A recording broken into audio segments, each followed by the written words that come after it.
Hello dear students, welcome back to the class. This is Ambika Singh, your accountancy educator. आप सभी class 11th account students का बहुत बहुत warm welcome करती हूँ आपके अपने फेवरेट चैनल मैग्नेट ब्रेन्स में, जो आप सभी स्टूडेंट्स को प्रोवाइड कराता है 100% free as well as quality education. जी हाँ दोस्तों, बिल्कुल यहाँ पर हम आपको सीबीएसई बोर्ड के अलावा अदर स्टेट बोर्ड के कोर्सेज भी प्रोवाइड कराते हैं, जैसे कि Delhi, Bihar, UP, MP and Rajasthan board. Students यहाँ पर आपको इंग्लिश मीडियम कोर्सेज हम प्रोवाइड करते हैं starting from class KG to class 12th। Even Hindi medium के कोर्सेज भी हम आपको प्रोवाइड कराते हैं starting from class 6 to class 12th। यहाँ पर आपको ई बुक्स और ई नोट्स भी हम अवेल कराते हैं, तो यदि आपको ग्रैब करना है ई बुक्स और ई नोट्स तो बिल्कुल कर सकते हो। लिंक आपको मिल जाएगी नीचे डिस्क्रिप्शन बॉक्स में दी हुई है, आप जाकर चेक कर सकते हैं और अवेल भी कर सकते हैं। राइट आपको सबसे पहले करना क्या है, हमारे चैनल मैग्नेट ब्रेन्स को सब्सक्राइब करना है, तो फटाफट सब्सक्राइब कर लो। ज़रूरी है सब्सक्राइब करना, क्योंकि यही एक ऐसा चैनल है जो आपको 100% फ्री ऑफ कॉस्ट में हाई क्वालिटी एजुकेशन प्रोवाइड करता है। यहाँ पर हम आपको full and complete organise course provide करते हैं। आप जिस भी क्लास के हैं, आपको अपनी क्लास के हर सब्जेक्ट के, हर एक चैप्टर के, हर एक टॉपिक का डिटेल्ड एक्सप्लेनेशन हम प्रोवाइड कराते हैं। इवन टॉपिक वाइज काफ़ी सारे एक्सरसाइज के क्वेश्चंस करते हैं, चैप्टर वाइज काफ़ी सारे प्रैक्टिस क्वेश्चंस भी हम सॉल्व करते हैं। तो बस आपको क्या करना है, जुड़े रहना है हमसे। यदि घर बैठे बैठे फ्री ऑफ कॉस्ट में आपको ऑनलाइन लर्निंग चाहिए, वो भी फ्री ऑफ कॉस्ट में, एब्सोल्युटली फ्री ऑफ कॉस्ट में, कोई आपको फीस नहीं देनी या कोई चार्जेस हम आपसे नहीं लेते भाई। आप बस घर बैठे बैठे ऑनलाइन एजुकेशन ले सकते हो। बस क्या, कहाँ से, हमारे चैनल से। इसलिए ज़रूरी है चैनल को सब्सक्राइब करना। तो जिन्होंने अभी तक नहीं किया है, फटाफट से चैनल को कर लीजिए सब्सक्राइब, और आज की क्लास को क्या करना है, लाइक शेयर करना है। जितना ज़्यादा हो सके अपने दोस्तों को, अपने क्लासमेट्स को शेयर कर दो, क्योंकि हम फाइनली स्टार्ट करने जा रहे हैं हमारा चैप्टर नंबर 15। राइट, तो जिसका बहुत टाइम से मेरे स्टूडेंट्स को, 11th अकाउंट्स के स्टूडेंट्स को बहुत टाइम से इंतजार था। काफ़ी बार आप लोग पूछ चुके थे मैम डेप्रिसिएशन चैप्टर कब पढ़ाओगे, तो लो भाई आप लोग के सामने हाजिर है डेप्रिसिएशन चैप्टर। बढ़िया से हम इसको पढ़ेंगे, बढ़िया से समझेंगे, मस्त तरीके से। राइट, तो शेयर कर दो उन सभी स्टूडेंट्स को, उन सभी अपने दोस्तों को जिन्हें इस चैप्टर में बहुत कंफ्यूजन हो रही थी, डाउट्स हो रहे थे, प्रॉब्लम हो रही थी, नहीं समझ आ रहा था। तो फाइनली मैं लेकर आ गई हूँ चैप्टर 15 डेप्रिसिएशन, जहां पर मैं आपको डेप्रिसिएशन के सारे कॉन्सेप्ट बहुत अच्छे से समझाने वाली हूँ। कॉन्सेप्ट पूरा एकदम स्टार्टिंग से, रूट से, एकदम बेसिक से हम स्टार्ट करेंगे और फिर धीरे धीरे करके स्टैंडर्ड क्वेश्चंस तक हम पहुंचेंगे। राइट, तो शुरू करें जल्दी से। देखो ऑलरेडी ये जो अपना है ना चैप्टर 15 डेप्रिसिएशन, ऑलरेडी इसका एक सेशन में ले चुकी हूँ, पिछली क्लास में मैंने लिया था, जहां पर मैंने आपको इस चैप्टर में ओवरव्यू बताया था कि भाई इस पूरे चैप्टर में हमें क्या क्या टॉपिक्स पढ़ना है। तो आई होप क्लास अटेंड करी होगी आपने, तो आपको पता चल ही गया होगा कि कौन कौन से टॉपिक्स हैं जो इस पर्टिकुलर चैप्टर में हम कवर करने वाले हैं, पहली बात। और दूसरी बात क्या हो गई आपकी कि आज हम चैप्टर का सबसे पहला टॉपिक लेकर इस चैप्टर को शुरू करने जा रहे हैं। सो आर यू गाइज एक्साइटेड? एक नई एनर्जी के साथ, एक नए एक्साइटमेंट के साथ एक नए चैप्टर को हम स्टार्ट करेंगे। एक खुशी वाली बात भी है कि हम लोगों ने 20 चैप्टर में से 14 चैप्टर कंप्लीट कर चुके हैं भाई। मोर देन 50% हम लोगों ने कोर्स कर लिया है एंड हम लोग अब फाइनली 15 चैप्टर पर आ चुके हैं। बस अब थोड़े से चैप्टर और हैं जो आपके मैं एग्जाम से पहले कंप्लीट करा दूंगी, टेंशन नहीं लेना। राइट, कंप्लीट हो जाएंगे तो फाइनली हम लोग चैप्टर 15 पर आ चुके। तो चलिए चैप्टर के पहले टॉपिक से ही शुरू करेंगे। चैप्टर को शुरू करते हैं फटाफट से। डेप्रिसिएशन में आज हम देखेंगे डेप्रिसिएशन का मीनिंग क्या होता है, एकदम बेसिक से बताऊंगी आज आपको, और उसकी कैरेक्टरिस्टिक्स या उसके फीचर्स क्या होते हैं। तो आइए इसी टॉपिक के साथ इस चैप्टर को शुरू करें, इस क्लास को हम शुरू करेंगे। सो गाइस जल्दी से लाइक शेयर सभी को करना है, चैनल को सब्सक्राइब जरूर करना है। तो फिर चलिए स्टार्ट करते हैं अपनी क्लास को बढ़िया तरीके से मीनिंग ऑफ डेप्रिसिएशन से। ठीक है, चलो तो मीनिंग सबसे पहले तो देखो, यदि आपने पिछली क्लास देखी होगी ओवरव्यू वाली, जहां पर मैंने आपको टॉपिक्स बताए थे कि इस चैप्टर में क्या क्या पढ़ना है, वहां पर मैंने आपको एक नॉर्मल सा अपनी ही भाषा में, एकदम नॉर्मल अपनी लैंग्वेज में बताया था डेप्रिसिएशन क्या होता है।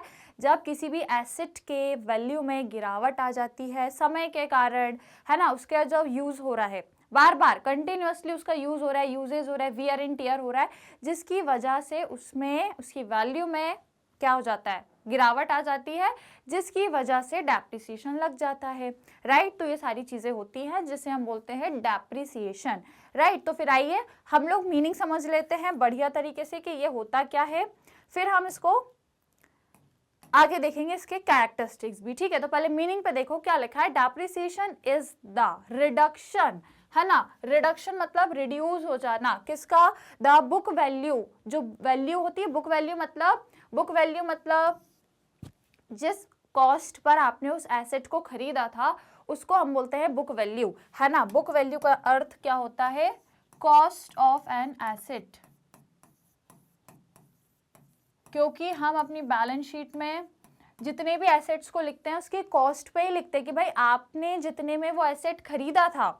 सपोज कोई बिल्डिंग है, वो मैंने 5 लाख में खरीदी थी, भले आज उसकी कीमत 6-7 लाख हो चुकी होगी, पर मैंने तो 5 लाख की खरीदी थी, तो मैं उसको अपनी बुक्स में कितने पे रिकॉर्ड करूंगी, जो उसकी कॉस्ट है, मैंने जितने में खरीदी थी दैट इज 5 लाख, तो मैं उसको 5 लाख पर ही रिकॉर्ड करूंगी। बाहर मार्केट में क्या वैल्यू चल रही है मुझे उससे मतलब नहीं है, मैंने जितना खर्च किया था, मैंने जितनी कॉस्ट लगाई थी उतनी ही मैं अपनी बुक्स में लिखूंगी, इसलिए हम उसको बुक वैल्यू कहते हैं, राइट। तो वो जितने में आपने खरीदी थी, जो आपने जेब से पैसा लगाया था, जो कॉस्ट आपने पे करी थी, राइट, किसके लिए, एक एसेट पर, है ना, cost of an asset due to its wear and tear. तो वो जो कॉस्ट है एसेट की, उसमें जो रिडक्शन हो जाता है, जो रिड्यूस हो जाती है उसकी वैल्यू, क्यों हो जाती है, वियर एंड टियर मतलब उसके कंटिन्यूअस यूज में। सपोज यदि बिजनेस में आप कोई मशीन खरीद के लेकर आए हो, तो वो मशीन लाए होगे तो रखी तो रहेगी नहीं। फॉर एग्जाम्पल कोई मशीन है जो प्रोडक्ट बनाती है, प्रोडक्शन के लिए बड़ी, अब छोटी मोटी मशीन नहीं होती, बहुत बड़ी बड़ी मशीन्स होती है, एक रूम या एक पूरी बिल्डिंग के बराबर की एक मशीन रहती है जिसमें प्रोडक्शन आपका चलता है, राइट। तो बड़ी बड़ी मशीन्स रहती हैं, कंटिन्यूसली वहाँ पर प्रोडक्शन का वर्क चल रहा है, कंटिन्यूसली वो काम कर रही है, मशीन आपकी 12 घंटे 8-8 घंटे मशीन चल रही है। तो ये सबसे क्या होगा, जैसी मशीन स्टार्टिंग में थी क्या वैसे ही रहेगी 4-5 साल बाद भी, नहीं भैया, कंटिन्यूसली उसका यूज हुआ है 4-5 साल, तो उसका थोड़ी, वो आप कह सकते हो यदि नॉर्मल बोलो तो थोड़ी कमज़ोर हो जाएगी, है ना, कमज़ोर हो जाएगी, उतनी इफेक्टिव नहीं रहेगी, थोड़े उसमें आप कह सकते हो कुछ कुछ खराबियां भी आने लगेंगी जिसमें आपको रिपेयर कराना पड़ेगा।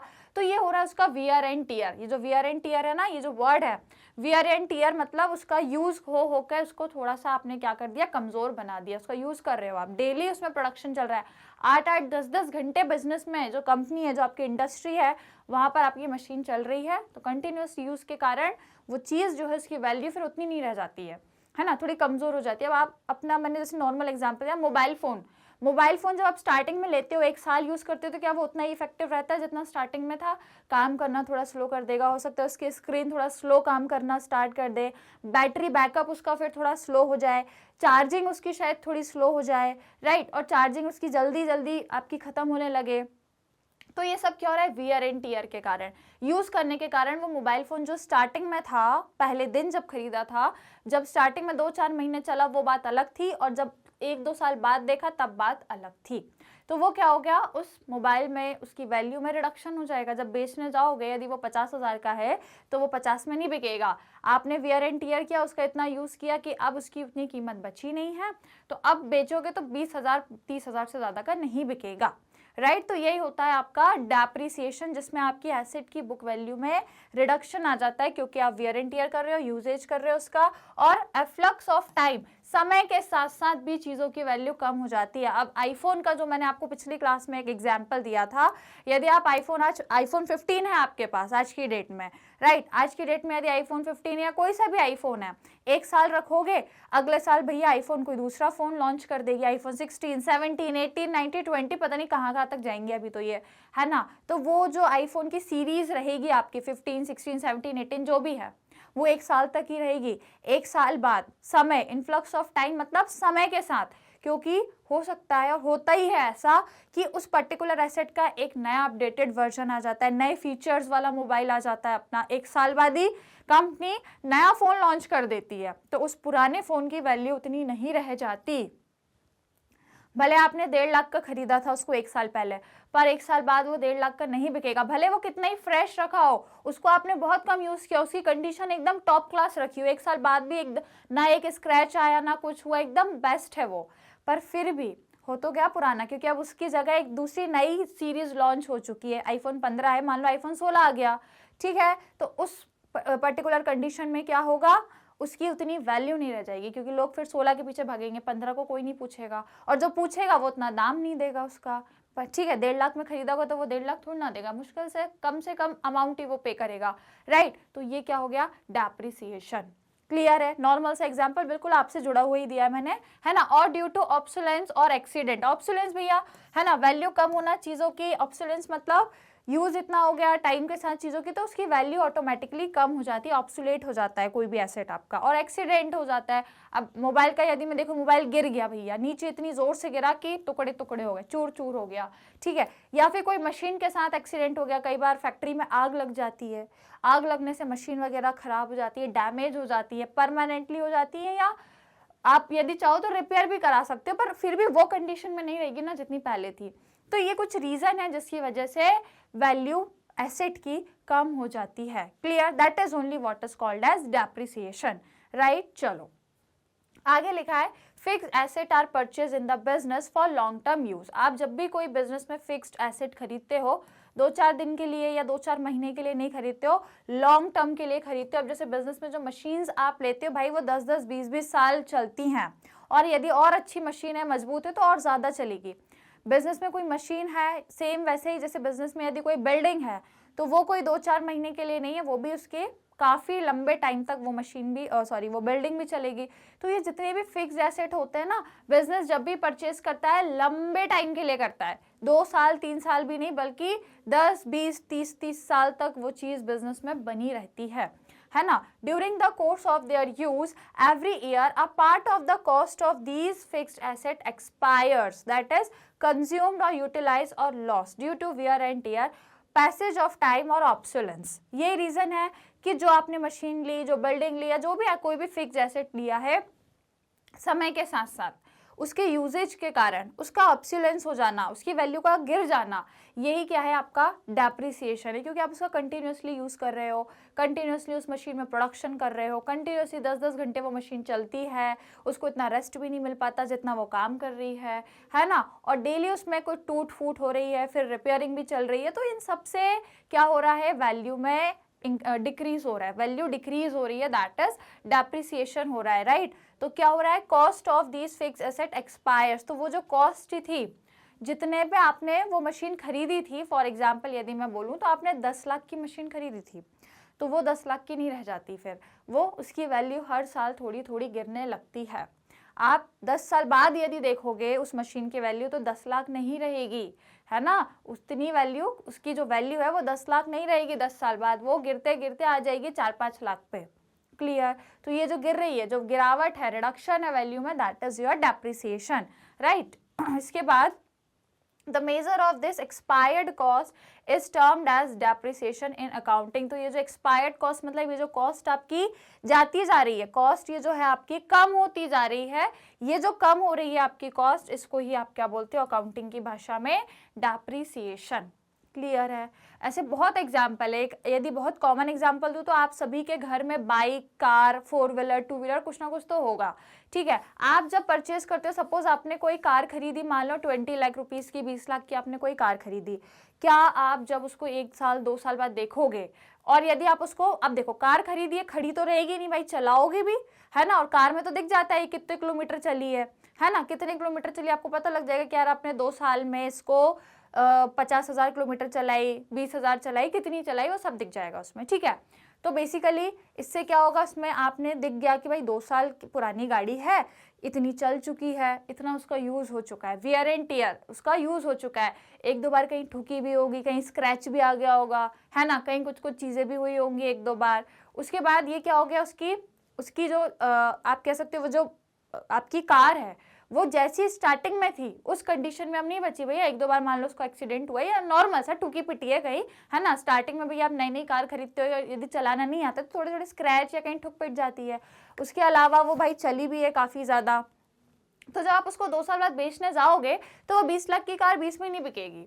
क्यों नहीं बिकेगी, क्योंकि उसका यूज हो चुका है, उसको आपने 2 साल इस्तेमाल कर लिया है, इवन उसमें कुछ चीजें ठुकी पिटी भी है, जो रिपेयर भी कराई आपने, तो वो उस ओरिजिनल कंडीशन में अब नहीं बची है। तो जब आप उसको बेचने जाओगे तो वो 20 लाख की नहीं बल्कि उसके कम की ही जाएगी, राइट। तो वो ही होता है क्या कि ये डेप्रिसिएशन हो गया ना, ये जो आप सपोज करो वो 20 लाख की कार थी, मान लो वो 12 लाख में बिक रही है, ठीक है, 2 साल बाद यदि देखो मान लो वो 12 लाख में बिक रही है, तो अब ये क्या हो गया, ये जो आपका 8 लाख का डिफरेंस आ गया, ये क्या लग गया, डेप्रिसिएशन लग गया, क्योंकि आपने यूज करा उसको 2 साल 50,000 किलोमीटर चला लिया, उसमें कुछ कोई टूट फूट हो रही है, ठुक पिट गई है, तो ये सब क्या हो गया उसमें, इन सब की वजह से उसकी कॉस्ट में गिरावट आ गई, ठीक है, रिडक्शन आ गया उसकी वैल्यू में, तो यही क्या है, डेप्रिसिएशन है।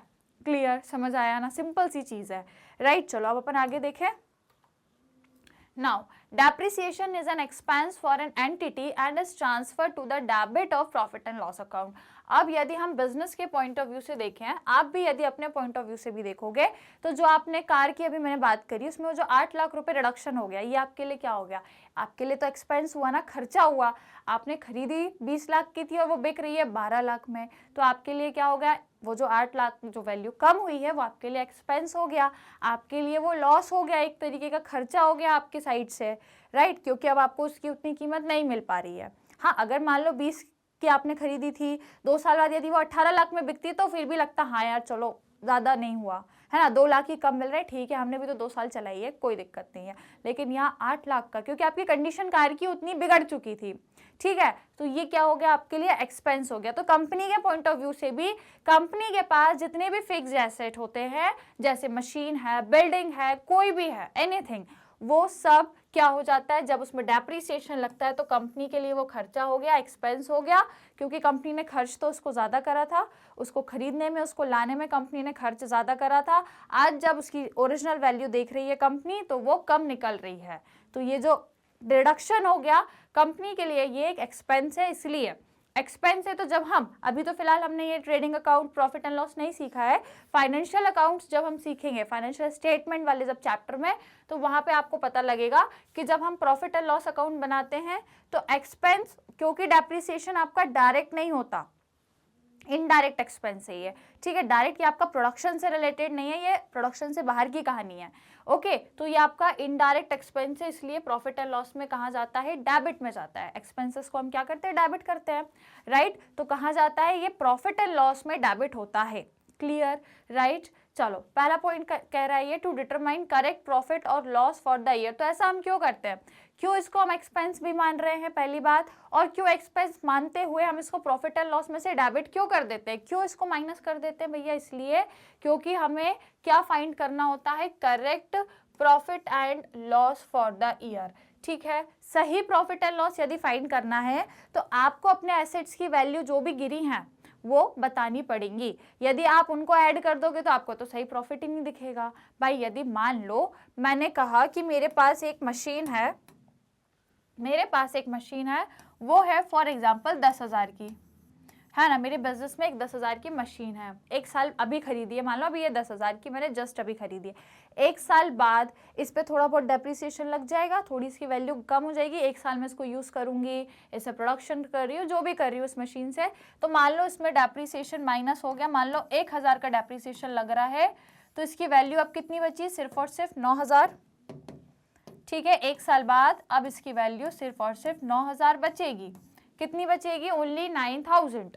तो अब जब मैं अपना प्रॉफिट एंड लॉस निकालूंगी तो यदि मैं ये वाली वैल्यू लूंगी तो ये तो गलत है ना, क्योंकि भैया उसकी वैल्यू यदि मैं आज की कंडीशन में देखूं तो वो तो 9,000 है, तो फिर मैं 10,000 क्यों लूं, ओरिजिनल जो अभी उसकी है प्रेजेंट में वैल्यू आफ्टर डिडक्टिंग डेप्रिसिएशन हटाने के बाद उसकी यदि 9,000 वैल्यू है, तो इस हिसाब से मुझे ये ही वैल्यू लेनी चाहिए, और ये जो 1,000 है ये मेरा जो एक्सपेंस हो गया डेप्रिसिएशन का, ये मुझे शो करना चाहिए, राइट। तभी तो मुझे ट्रू पोजीशन पता चली कि यदि मैं इसको नहीं हटाऊंगी तो भैया मैं 10,000 मशीन दिखाऊंगी, मेरा प्रॉफिट ज़्यादा दिखेगा 1,000 से, जो कि है नहीं, रियलिटी में वो 1,000 मेरा प्रॉफिट नहीं है, वो उल्टा 1,000 मेरा डेप्रिसिएशन है, वो हटाना है, माइनस करना है मुझे, राइट। तो वो मेरा एक्सपेंस बन गया है, तो जब मैं उसको हटाऊंगी तभी मुझे ओरिजिनल उसकी प्रेजेंट में जो मशीन की कॉस्ट है वो पता लगेगी, प्रेजेंट में जो उसकी वैल्यू है वो पता लगेगी। कॉस्ट तो 10,000 है, वैल्यू अभी उसकी 9,000 बची है,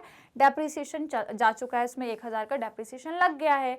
तो मुझे यदि करेक्ट पोजिशन देखनी है तो यदि मैं इसके हिसाब से देखूंगी तो भैया वो तो फिर मुझे ज़्यादा पोजीशन दिखेगी, लेकिन मुझे सही पोजीशन चाहिए तो मुझे इसमें 1,000 का डेप्रिसिएशन हटा के ये ओरिजिनल जो इसकी वैल्यू है ये देखूंगी, तब मुझे मेरा सही पोजीशन पता लगेगी, जिसको हम क्या बोल रहे हैं, करेक्ट प्रॉफिट या लॉस मुझे पता लगेगा।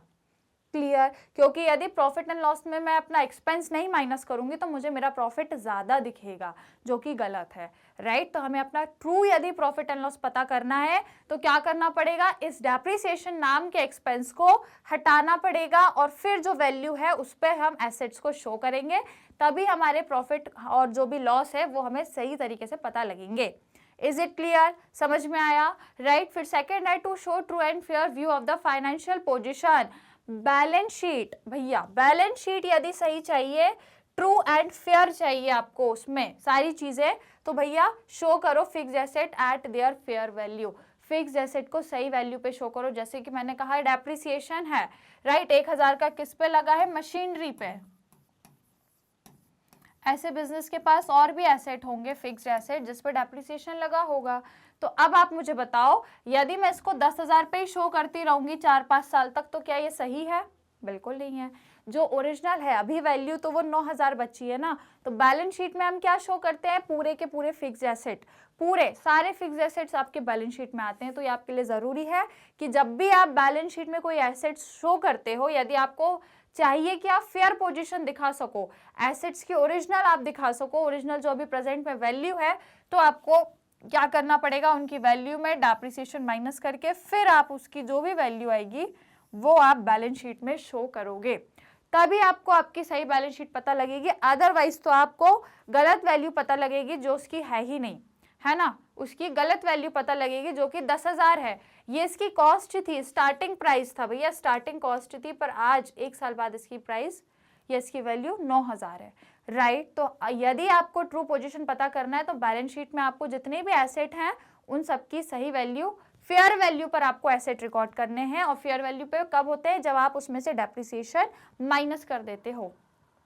क्लियर? फिर क्या लिखा है, it is important to note that depreciation is charge on all tangible fixed asset except free hold land. ये आपके लिए काफी इंपॉर्टेंट पॉइंट है। क्या है भैया, कि देखो जो आपका ये डेप्रिसिएशन होता है ना, वो सब पे चार्ज किया जाता है, पूरे फिक्स्ड एसेट जितने भी हैं आपके, जितने भी टेंजिबल फिक्स्ड एसेट है, मतलब मशीन है, बिल्डिंग है, कोई प्लांट है, कोई फर्नीचर है, कोई भी जितने भी आपके टेंजिबल मतलब जो दिख सकते हैं, जो इनको आप टच कर सकते हो, और जितने भी फिक्स्ड एसेट है, फिक्स्ड एसेट समझते हो ना, जिनको आप ज्यादा इधर उधर मूव नहीं कर रहे, फिक्स्ड एसेट्स है, वो लंबे टाइम तक रहेंगे, जिन पे आप क्या करोगे, जिनसे आपको प्रॉफिट ही होगा उनको यूज करके, राइट? तो यही आपके हैं फिक्स्ड एसेट, जितने भी हैं सब पे डेप्रिसिएशन लगता है, सिर्फ एक चीज पे नहीं लगता है, वो आपकी free hold land. Free hold land मतलब ये होता है कि जो आपने जमीन खरीदी रहती है ना, खाली जमीन, वो उसका कभी डेप्रिसिएशन नहीं लगता। अच्छा, आपने कई जगह देखा होगा, यदि आपका कहीं कोई प्लॉट पड़ा है जो खाली है, यदि आपने उसको पहले मान लो 20 लाख का वो प्लॉट था जब आपने खरीदा था, यदि आप देखो आज से 5 साल मैंने क्या बोला, आज से 5 साल पहले, मान लो आज से 5 साल पहले आपने खरीदा था जब वो 20 लाख का था, यदि आप उसको आज से 20 साल बाद या 5 साल बाद भी यदि बेचने जाओगे तो वो 20 लाख का यदि आपने पहले खरीदा था तो आज वो 20 का 25, 30, 40 लाख तक भी बिक सकता है। तो वो जो एक खाली आपकी प्रॉपर्टी होती है ना, जो प्लॉट होता है खाली, free hold land, free hold मतलब जो खाली आपकी जमीन है, खाली जमीन के रेट हमेशा बढ़ते हैं, उसमें कभी डेप्रिसिएशन नहीं आता, राइट? उसमें कभी डेप्रिसिएशन नहीं आता। आपके पास भी होगा कोई खाली प्लॉट होगा, कोई खाली ज़मीन होगी जो आपकी होगी, तो आप देखोगे अगर इन फ्यूचर तो आप उसको कभी बेचने जाओगे तो वो आपने जितने में खरीदी होगी उससे डबल ट्रिपल गुना ज़्यादा ही रेट में बिकेगी, क्योंकि ज़मीन की कीमत हमेशा इंक्रीज होती है, उसकी कीमत कभी घटती नहीं है। ऐसा नहीं होगा कभी आपने कोई प्लॉट 20,000 का लिया था तो आज वो 5 लाख में बिक रहा है, ऐसा कभी नहीं सुना होगा आपने, कभी नहीं। इवन उससे ज़्यादा कहीं बिकता है। तो जो ज़मीन होती है, फ्री होल्ड लैंड होते हैं, या जो आपकी प्रॉपर्टी है, प्लॉट है बेसिकली, वो हमेशा हाई प्राइस पर ही जाते हैं।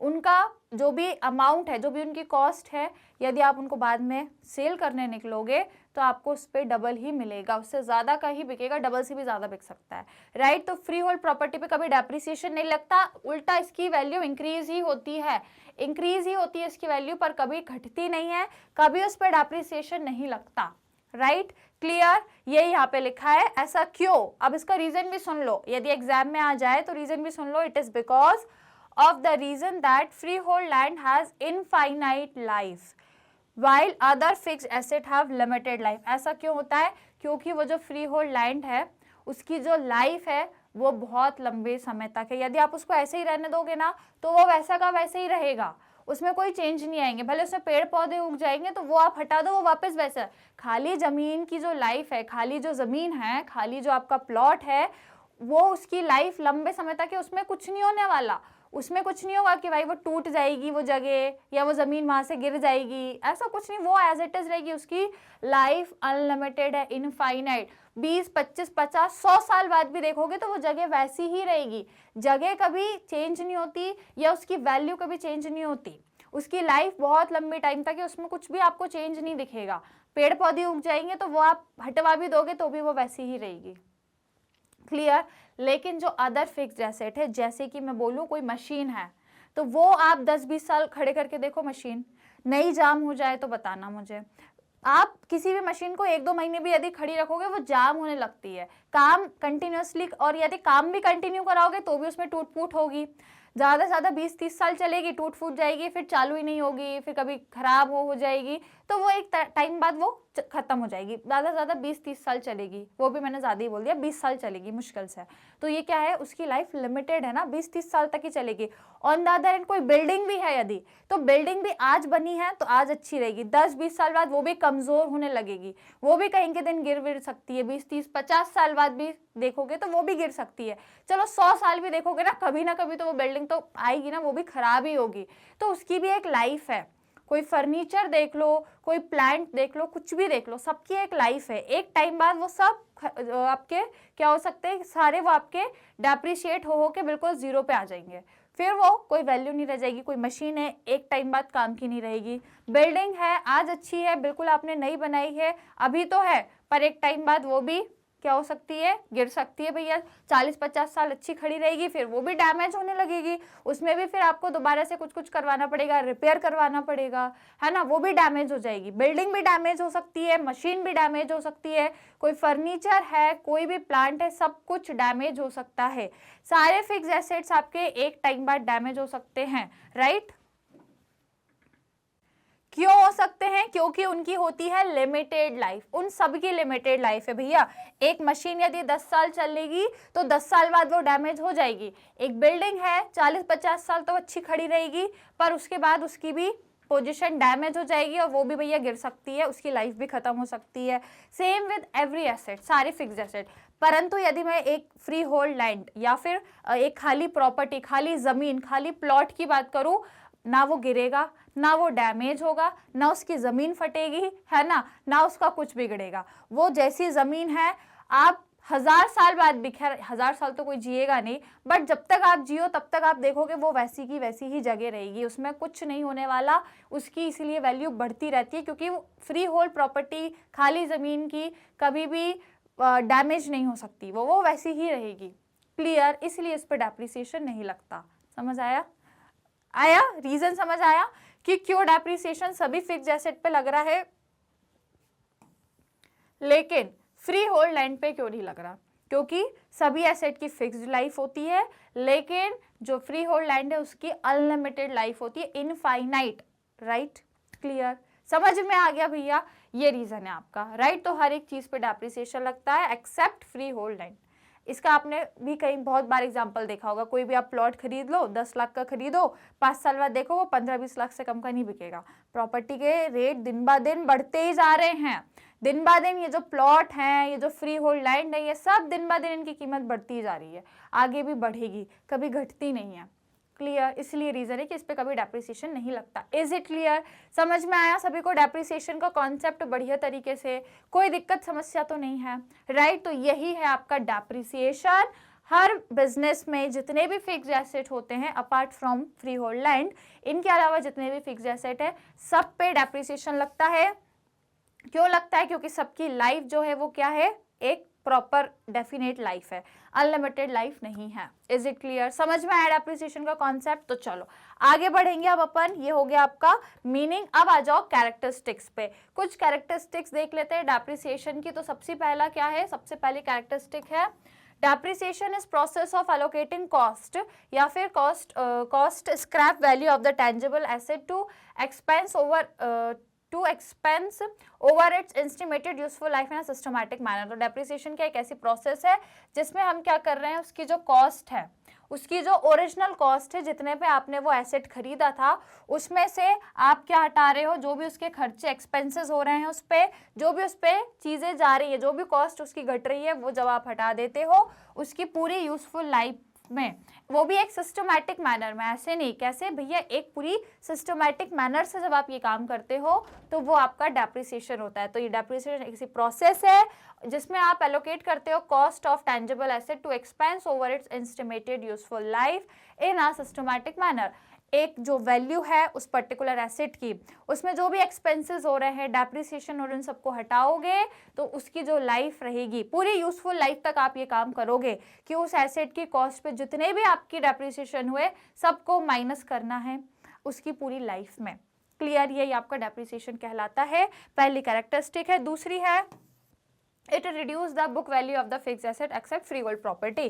तो जो भी आपके फिक्स एसेट की बुक वैल्यू है, बुक वैल्यू मतलब जो बैलेंस शीट में लिखी है, और बैलेंस शीट में कौन सी वैल्यू होती है, जितने पे आपने उस फिक्स एसेट को खरीदा है, दैट इज कॉस्ट, उसकी कॉस्ट पर, राइट। तो उसकी कॉस्ट पर ही हम बैलेंस शीट में रिकॉर्ड करते हैं उस एसेट को। देयरफॉर हम क्या बोलते हैं कि उसकी जो बुक वैल्यू है, हाँ, ये क्या करता है, it reduce the book value of the fixed asset. Fixed asset की जो बुक वैल्यू है उसको कम करता है। बुक वैल्यू मतलब जितने पे हमने खरीदा था, भाई हमने मान लो मशीन 10,000 में खरीदी थी, 1 साल बाद वो 9,000 की बचती है, राइट। तो ये रिड्यूस हो रही है वैल्यू।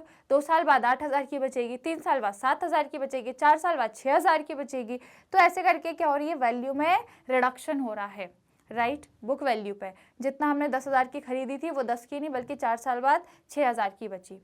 Clear, right. फिर थर्ड है आपका depreciation is provided every year because the book value is reduced either because of its use or with the passage of time। तो ये हर साल आप लगाते हो, हर साल आपकी फिक्स एसेट की वैल्यू कम होती है, हर साल उसकी बुक वैल्यू में गिरावट आती है, क्योंकि आप उसका यूज करते हो, साल भर आपने उसको यूज किया है ना, यूजेज की वजह से, वियर एंड टीयर की वजह से, है ना, उसकी वैल्यू में गिरावट आ गई। और दूसरा रीजन है टाइम, पासेज ऑफ टाइम। जो चीज़ की वैल्यू 1 साल पहले जितनी थी 1 साल बाद उतनी नहीं रहती, क्योंकि उसकी जगह कोई दूसरा अपडेटेड चीज़ आ जाती है ना। तो लोग अपडेटेड के पीछे ज़्यादा भागते हैं, और जो चीज़ आउटडेटेड हो गई है फिर उसको कोई इतना नहीं पूछता, क्योंकि हर इंसान हर चीज़ अपनी लाइफ में अपडेटेड वाली रखना चाहता है। मोबाइल चाहिए तो बिल्कुल अपडेटेड वाला, न्यू वाला चाहिए, जो नया एकदम लॉन्च हुआ हो। बाइक चाहिए, गाड़ी चाहिए तो वो भी एकदम जो नई लॉन्च हुई होगी वो चाहिए। तो हर चीज़ इंसान को अपडेटेड चाहिए। तो टाइम के साथ साथ 1 साल पहले जो चीज़ ली थी अब उसकी उतनी वैल्यू नहीं रही। सबसे बड़ा एग्जाम्पल मोबाइल फ़ोन ही है इसका। मोबाइल फ़ोन हर इंसान को अपडेटेड, बिल्कुल आप कह रहे हो मतलब एकदम जो बेस्ट फीचर वाला आया होगा ना, सबसे ज़्यादा ट्रेंड में जो मार्केट में होगा वही आप लेते हो, है ना, बिल्कुल वही लेते हो। पुराना कोई है जो 10 साल पुराना लॉन्च हुआ मोबाइल खरीदता है, या 5 साल पुराना भी नहीं खरीदता। मुश्किल से मुश्किल इस साल अभी जो लॉन्च हुआ वही खरीदोगे, ज़्यादा से ज़्यादा पिछले साल लॉन्च होगा वो। कोई नहीं है जो 6 साल 5 साल बाद लॉन्च हुआ मोबाइल खरीदेगा, राइट। तो यही क्या है, क्या है भैया, यही आपका क्या हो रहा है, हर साल डेप्रिसिएशन लगता है पासेज ऑफ टाइम के कारण। क्लियर, समझ आया? आ जाओ फिर फोर्थ कैरेक्टरिस्टिक्स देखें। उससे पहले जल्दी से लाइक शेयर कर दो, फटाफट लाइक शेयर करो, फिर ये आगे के रिमेनिंग कैरेक्टरिस्टिक्स को भी समझेंगे। जल्दी से क्या कर दो, लाइक शेयर कर दो सेशन को, राइट। चलो तो फिर आइए, फोर्थ आपका है it occurs gradually unless there is a quick physical deterioration और obsolescence due to technological development. तो ये होता रहता है, लगता रहता है आपका, है ना, जब तक वो एसेट पूरी तरीके से बिगड़ नहीं जाता। अब देखो होता क्या है कि कई बार मशीन चलते, चलो जैसे मान लो 3 साल ही हुए मशीन को, अभी वो और 10 साल चलती, अभी सिर्फ 3 साल हुए, मान लो फैक्ट्री में कोई दुर्घटना हो गई, आग वाग लग गई, वो मशीन पूरी तरीके से डैमेज हो गई, है ना, ऐसा क्या हो गया, पूरी तरीके से उसका ऑब्सोलेंस हो गया, पूरी तरीके से चली गई, वो एक्सीडेंट हो गया क्योंकि, तो बात अलग है। लेकिन यदि ऐसा नहीं हुआ है कुछ, तो भी यदि वो 10 साल चल रही है तब भी उसकी वैल्यू में थोड़ा थोड़ा रिडक्शन होगा, है ना। और अनदर रीजन क्या है, टेक्नोलॉजिकल डेवलपमेंट काफ़ी है। जैसे कि मैंने मोबाइल में ही आपको एग्जांपल दिया, आजकल मोबाइल की टेक्नोलॉजी में इतने जल्दी अपडेट आती हैं, इतने जल्दी आपके फीचर्स चेंज होते हैं, इतने जल्दी चीज़ें अपडेटेड हो जाती हैं कि फिर आप पुरानी चीज़ों को देखते भी नहीं हो। 1 साल 2 साल पुरानी चीज़ को बोलोगे ना ये तो आउटडेटेड हो चुका है, अपडेटेड लेंगे हम, आउटडेटेड नहीं लेना है हमको, अपडेटेड लेना है। तो ये क्या हो रहा है, टेक्नोलॉजिकल डेवलपमेंट इतना हो रहा है। आज आप देखो कोई सा भी गैजेट लेने चले जाओ, हर साल गैजेट्स में अपडेट्स आते रहते हैं, नई नई चीज़ें, न्यू फीचर की चीज़ें लॉन्च होती रहती है, कार में, ऑटोमोबाइल्स में, या फिर मोबाइल फ़ोन्स में, हर जगह चीज़ों को बहुत जल्दी नई नई चीज़ें लॉन्च होती है, नए फीचर्स के साथ अपडेटेड चीज़ें आती है। तो कोई भी इंसान आउटडेटेड चीज़ को नहीं प्रेफर करता, राइट। इसकी वजह से उनकी वैल्यूज़ में डेप्रिसिएशन आ जाता है, जिसको हम बोलते हैं कि टेक्नोलॉजिकल डेवलपमेंट के कारण। Clear, right? Then fifth, it is not a process of valuation of fixed asset but accounting of expense. तो ये कोई आपका फिक्स एसेट को वैल्यूएशन करने के लिए हम डेप्रिसिएशन नहीं लगाते कि भैया फिक्स एसेट की ओरिजिनल वैल्यू पता लग जाए इसलिए डेप्रिसिएशन लगेंगे, नहीं, ये कारण नहीं है डेप्रिसिएशन का, बल्कि डेप्रिसिएशन को हम इसलिए करते हैं क्योंकि ये एक एक्सपेंस है, ये एक खर्चा है, ये एक एक्सपेंस है बिजनेस के पॉइंट ऑफ व्यू से। इसलिए ज़रूरी है कि वो एक्सपेंस हम पता करें कि कितने का हुआ है, तभी तो उसको प्रॉफिट में से माइनस करेंगे और तभी तो हमें ट्रू प्रॉफिट एंड लॉस पता चलेगा, राइट। तो हमारा डेप्रिसिएशन को चार्ज करने का उद्देश्य ये नहीं है कि हमको फिक्स एसेट की सही वैल्यू पता लग जाए, उससे ज़्यादा इंपॉर्टेंट हमारे लिए ये ऑब्जेक्टिव है कि हम इसलिए डेप्रिसिएशन लगा रहे हैं ताकि हमें हमारे खर्चे या एक्सपेंस पता लग जाए, तभी हम प्रॉफिट में से उन एक्सपेंसेस को माइनस करके ट्रू प्रॉफिट या ट्रू पोजीशन तक पहुंच पाएंगे। क्लियर, समझ आ गया बढ़िया तरीके से, राइट। ओके, देन 6 पॉइंट है, the term depreciation is use for tangible fixed asset. तो भैया ये जो डेप्रिसिएशन होता है ये केवल टेंजिबल फिक्स्ड एसेट, टेंजिबल मतलब जिन्हें देख सकते हो, छू सकते हो, सिर्फ उन एसेट्स पे लगता है जैसे कि कोई बिल्डिंग है, कोई प्लांट है, कोई मशीनरी है, फर्नीचर है, आपके कोई इक्विपमेंट्स हैं, या जो भी चीज़ें आपकी बिजनेस में है फिक्स्ड एसेट और वो भी टेंजिबल दिखने वाली, उन पे ही डेप्रिसिएशन लगता है। The term used in the case of wasting asset is depletion. अब ये डिप्लीशन होता है यदि वास्टिंग एसेट से मतलब जो आपके नेचुरल रिसोर्सेज से जो एसेट्स निकलते हैं उन पे आपका डिप्लीशन रहता है। उसके अलावा जो आपके इंटेंजिबल एसेट्स हैं, इंटेंजिबल एसेट जो दिखते नहीं है जैसे गुडविल, पेटेंट, कॉपीराइट, ये सब दिखते नहीं है, तो ये सब पर आपका अमोर्टाइजेशन लगता है। क्लियर, तो डेप्रिसिएशन किस पे हो रहा है, सिर्फ और सिर्फ टेंजिबल फिक्स्ड एसेट्स पर। और यदि वास्टिंग एसेट्स हैं, ऐसे एसेट जो नेचुरल रिसोर्सेज से आपके पास आते हैं। अब जो मशीन है वो नेचुरली आती है क्या आपके पास, नहीं ना, वो तो इंसान मैन मेड है, वो मशीन क्या है, मैन मेड है। बिल्डिंग भी क्या नेचुरली जमीन में से प्रकट होती है क्या, मैन मेड है, लेबर बनाती, वर्कर, इंजीनियर जो है वो बिल्डिंग को बनाते हैं, राइट। तो ये सब क्या है, ये सब नेचुरल नहीं है, बट कुछ वास्टिंग एसेट्स ऐसे होते हैं जो नेचुरल आपके रिसोर्सेज से आते हैं, वो मैं आपको अलग अलग से सेशन में बताऊंगी, अभी यहाँ उसको नहीं लेके आना है मुझे, ठीक है। तो ये जो होते हैं वास्टिंग एसेट्स, इनको हम बोलते हैं, इनकी वैल्यू में जो गिरावट आती है उसको डिप्लीशन बोलते हैं। और इंटेंजिबल एसेट जो मैंने बताया गुडविल है, पेटेंट, कॉपीराइट, इन सब पर जो गिरावट आती है उसको अमोर्टाइजेशन कहते हैं। इज इट क्लियर, समझ में आया। तो आपका मैं एक सेशन लूंगी, आई थिंक वो नेक्स्ट सेशन ही होगा, जहां पर मैं आपको इन तीनों में डिफरेंस बताऊंगी, ये डेप्रिसिएशन क्या है, फिर आपका डिप्लीशन क्या है और आपका अमोर्टाइजेशन क्या है। ये तीनों को बहुत से स्टूडेंट्स को लगता है ये एक ही बात है, पर ये एक ही बात नहीं है, क्योंकि ये तीनों अलग अलग चीजों पे लग रहे हैं। जैसे अभी मैंने बताया भी कि भैया डेप्रिसिएशन आपके टेंजिबल फिक्स्ड एसेट्स पे है, डिप्लीशन आपका वास्टिंग एसेट्स पर है और अमोर्टाइजेशन आपका इंटेंजिबल एसेट्स पे। तो इन तीनों का मैं आपको और अच्छे से मीनिंग बताऊंगी, कभी एग्जाम में आ जाए या फिर एजर्शन रीजन के क्वेश्चन में घुमा फिरा के कुछ पूछ लें, तो मैं नेक्स्ट क्लास में आपको इन तीनों टर्म्स को और डीपली समझाऊंगी, तीनों का मीनिंग बहुत अच्छे से बताऊंगी, इसलिए इसको यहाँ पर मैं एक्सटेंड नहीं कर रही हूँ ज़्यादा। क्लियर, यहाँ बस इतना समझ जाओ कि डेप्रिसिएशन किस पे लगता है, आपके टेंजिबल फिक्स्ड एसेट्स पर लगता है, बस इतना समझो, आगे का मैं आपको नेक्स्ट सेशन में बताऊंगी।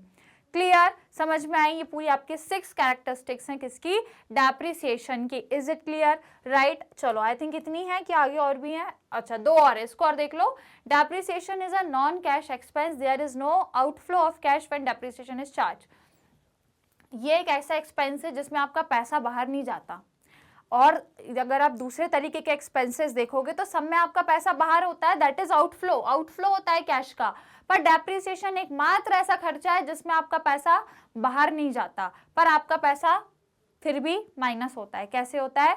मशीन की वैल्यू कम हो रही है ना। 10,000 की मशीन थी, 4 साल बाद बेचने जाओगे तो 6,000 में बिक रही है ना।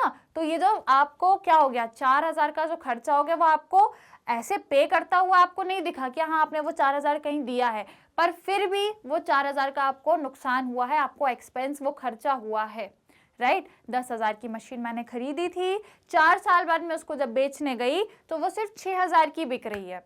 अब वो 4,000 जो कम हो गए, 10 से जो वो वैल्यू 6 पे आ गई, वो जो 4,000 कम हो गए, वो 4,000 क्या हो गए, एक्सपेंस हो गए। क्या मैंने कहीं पे करे?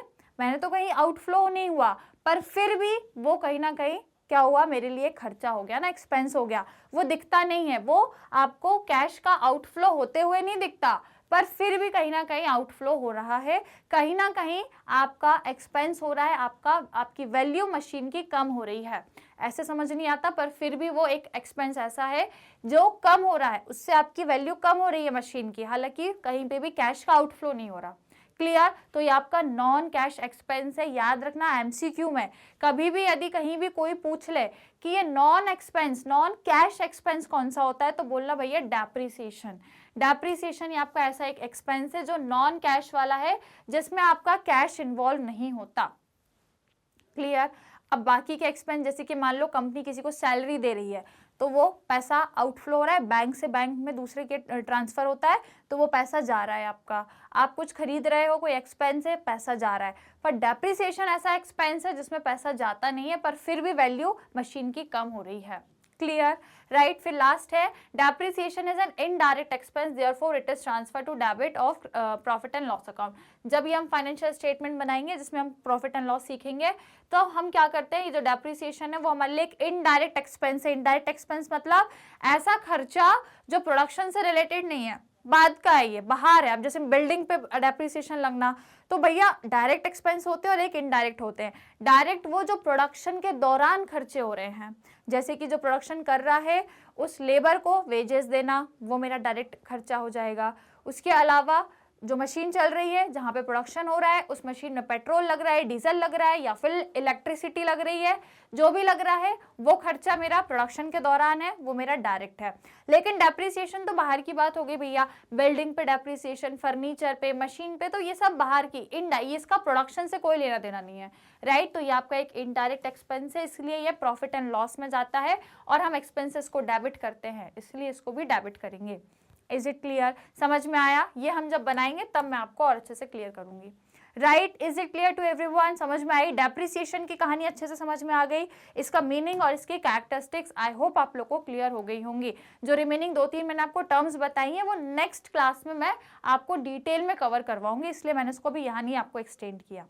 क्लियर? चलिए, तो आज की क्लास में फिलहाल इतना ही था स्टूडेंट्स। हमको बस एक इंट्रोडक्शन लेना था, डेप्रिसिएशन का मतलब जानना था, और उसकी कुछ फीचर्स पर आज चर्चा करनी थी। सो आई होप आपको आज की क्लास पसंद आई होगी, तो लाइक शेयर जरूर कर देना।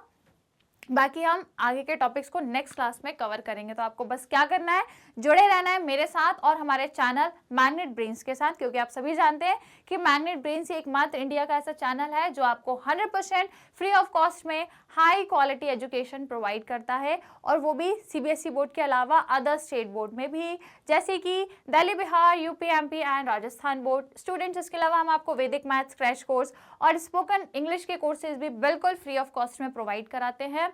यदि आपको कोर्सेज देखना है, आप यूट्यूब चैनल पे जाइए, आप वहां जाके चेक करोगे तो आपको हर सब्जेक्ट की प्लेलिस्ट मिल जाएगी। बस आपको जाके सर्च करना है और चैनल को क्या करना है, सब्सक्राइब करना है, या फिर आप हमारा मोबाइल ऐप भी डाउनलोड कर सकते हो। अदरवाइज वेबसाइट पे भी आपको पूरे कंप्लीट कोर्स मिल जाएंगे, हर एक क्लास के, हर एक सब्जेक्ट के, हर एक चैप्टर, सारी चीज़ें, वो भी एब्सोल्युटली फ्री। और यदि आप ई बुक्स और ई नोट्स अवेल करना चाहते हो तो कर सकते हो, आराम से कर सकते हो। लिंक दी हुई है नीचे डिस्क्रिप्शन बॉक्स में, एक बार जाके चेक जरूर करना और आप जाके अवेल भी कर सकते हो। अपार्ट फ्रॉम दैट, यदि आप other social media platform use करते हो जैसे YouTube, Facebook, Instagram, Twitter, WhatsApp, तो गाइज यहाँ पे भी आप हमें फॉलो करके अपनी लर्निंग को और भी बेहतर बना सकते हो। फिलहाल क्या करना है, चैनल को आपको सब्सक्राइब करना है और आज की क्लास, आज के सेशन को लाइक शेयर जरूर कर देना। बाकी हम नेक्स्ट क्लास में तो मिलेंगे ही एक नए टॉपिक के साथ इसी चैप्टर के। बस तब तक के लिए जुड़े रहिए हमारे चैनल के साथ और मेरे साथ। मिलेंगे नेक्स्ट क्लास में students. Till that take care and keep learning.